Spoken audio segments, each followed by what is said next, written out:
Maminka, jak je pěkná. Kubi, podívej se, jak maminka vypadá. Kubi. Kubi. Kubičku. Šikovnej Kubiček. Ano, Kubi. Kubičku. Kubi. 10.4.98 narodil Čurák. byl to asi Tlák. Půl metru do prdele, skoro 5 tun. Divím se, že z něho něco ještě zbylo.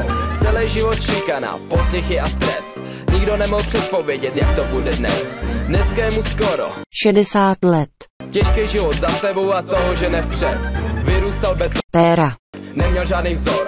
S matkou, že sám. Mám Dragon Lore. Za to se ti omlouvám, to neber jak. Můj plyn. Miluju tě nade vše, řídíš ten můj vor. Teďka zpět k němu, nechce žádnou změnu. Dělá co baví, toho, že nech. Do prdele. Teďka zpět k němu, nechce žádnou změnu. Dělá co baví, toho, že nech. Do prdele. 10.4.98 narodil Čurák. a byl to asi Tlák. svoje plány cíle, od jak živa měl. Nikoho se neptal, na to jestli směl. 10.4.98 narodil Čurák. a byl to asi Tlák. svoje plány cíle, od jak živa měl. Nikoho se neptal, na to jestli směl. Tohle jsem napsal před rokem, teďka je to jinak. Je mi 61 a je země koko. do toho, co mě baví, do toho, co dělám, do toho, co mě živí, můžu to říct jinak. Nežiju minulostí, co se stalo, stalo se. Teď jsem tady já.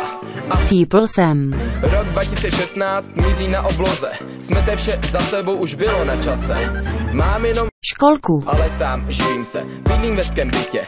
Mám na to peníze, nemám sice lásku, ale ta najde se. A pokud ne, tak se dám na. Uklízeč Je mi rahoven. naprosto jedno, co přijde teď.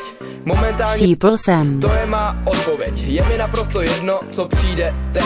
Momentálně Cípl jsem. a to je má odpověď. 10.4.98 narodil Čurák. a byl to asi Tlák. svoje plány cíle, od jak živa měl. Nikoho se neptal, na to jestli směl. 10.4.98 narodil se Čurák. a byl to asi Tlák. svoje plány cíle, od jak živa měl.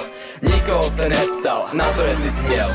Nejsem žádný rapper, tohle je můj první track. Jestli chcete další, chci to od vás cítit zpět. Chci vidět tu podporu, kterou mi Nedáváte na YouTube sem dlouho a vy to se mnou nezvládáte. pokoj mám silver button, visí přímo na zdi. Koukám právě do něj a říkám si Vy zmrdí. díky vám, všechno tohle. Nezvládám. Někdy je to hard, ale já jsem. Zdávám. Tenhle track byl pro všechny ty, Borce. co se mi na škole smáli kvůli mé barvě pleti, kvůli tomu, jaké mám příjmení, anebo kvůli tomu, že jsem byl prostě jiný.